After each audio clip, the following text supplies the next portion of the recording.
এই কেকটো বনাবৰ বাবে আপোনালোকে 1 কাপ ময়দা ল'ব 1 কাপ মিক্সিত গুড়া কৰি লোৱা চেনি ল'ব আধা কাপ ৰিফাইন ল'ব অকণমান ইলাচি গুড়ি ল'ব অকণমান আধা চামুচ সোডা 1 চামুচ বেকিং পাউডাৰ 1 চামুচ বাটাৰ আৰু দুটা কণী ল'ব এতিয়া আপোনালোকে ভিডিঅ'টোত চাই থাকক মই ময়দাখিনি ধুনীয়াকৈ চালি লৈছো নহলে কেকটো সফট নহয় ময়দাখিনি চালি ল'ব এতিয়া মই এটা বাটি লৈছো বাটিতে মই কণী কেইটা ভাঙি লৈছো এয়া দেখিছে আপোনালোকে মই দুইটা কণী তাতে ভালদৰে ভাঙি লৈছো ভাঙি লৈ পেলাই মই খুব ধুনীয়াকৈ হেখিনি ঘুটি লম মই জেনেদৰে কৰিছো তেনেদৰে আপোনালোকে এটা এটাকৈ কৰিব তেতিয়া চাব কেকটো খুব ধুনীয়া হ'ব কোমল হ'ব এতিয়া মই তাতে এয়া চেনি গুড়িখিনি দি দিছো চেনি গুড়িখিনি আপোনালোকে মিক্সিত গুড়া কৰি ল'ব নহলে পিছত কেকটো খাওঁতে চেনি লাগে তাৰ পাছত মই ময়দাখিনি তাতে দি দিছো আপোনালোকে ময়দাখিনি ধুনীয়াকৈ চালি ল'ব এতিয়া খুব ধুনীয়াকৈ আপোনালোকে বস্তুখিনি ফেটিব বহুত সময় ফেটিব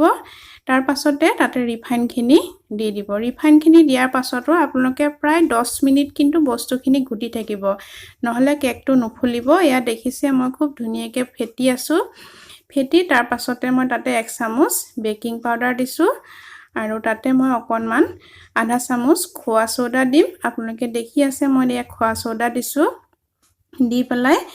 তাতে মই অকণমান ইলাচি গুড়ি দি দিছো তাৰ পিছতো মই খুব ধুনীয়াকৈ ঘুটিছো আপোনালোকে বহুত সময় ঘুটিব তাৰ পাছতে সেন্টৰ কাৰণে অকণমান বাটাৰ দি দিব বাটাৰ দিলে কেকটো খুব ধুনীয়া এটা সেন্ট ওলাই তাৰ পাছত অলপ আপোনালোকে প্ৰায় আধা ঘণ্টাৰ মানৰ কাৰণে ঢাকি ৰাখি দিব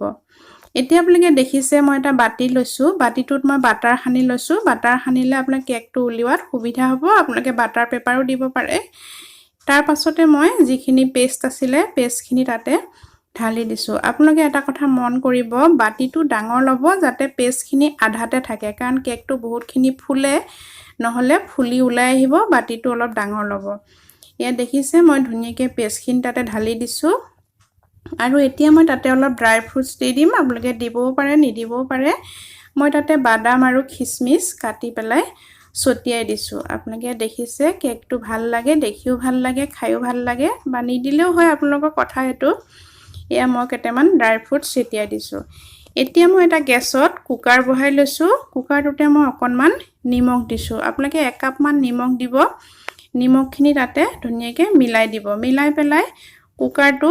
এডাল ষ্টেণ্ড বহাই দিব আপোনালোকে এনেকুৱা এডাল ষ্টেণ্ড বহাই দিব ষ্টেণ্ডডাল দি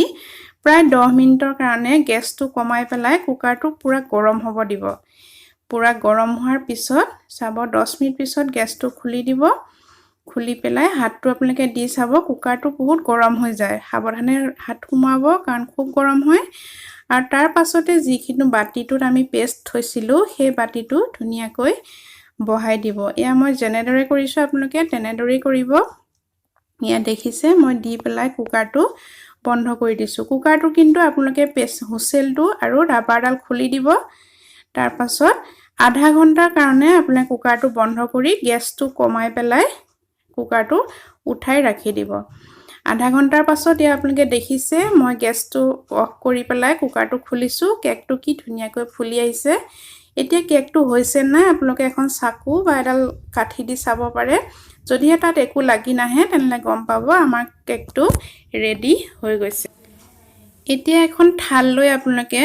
বাটিটো উল্টাই দিব দেখিব ধুনীয়াকৈ কেকটো ওলাই আহিব দিয়াৰ আগত আপোনালোকে চাকুখনেৰে অলপ সাইডত কাটি ল'ব এয়া দেখিছে আমাৰ কেক ৰেডি হৈ গৈছে ইমান ধুনীয়া হৈছে কেকটো পুৰা সফট হৈছে খাই চাবচোন আপোনালোকে বনাই কেনেকুৱা পালে মোক জনাব আজিলৈ আহো বহুত বহুত ধন্যবাদ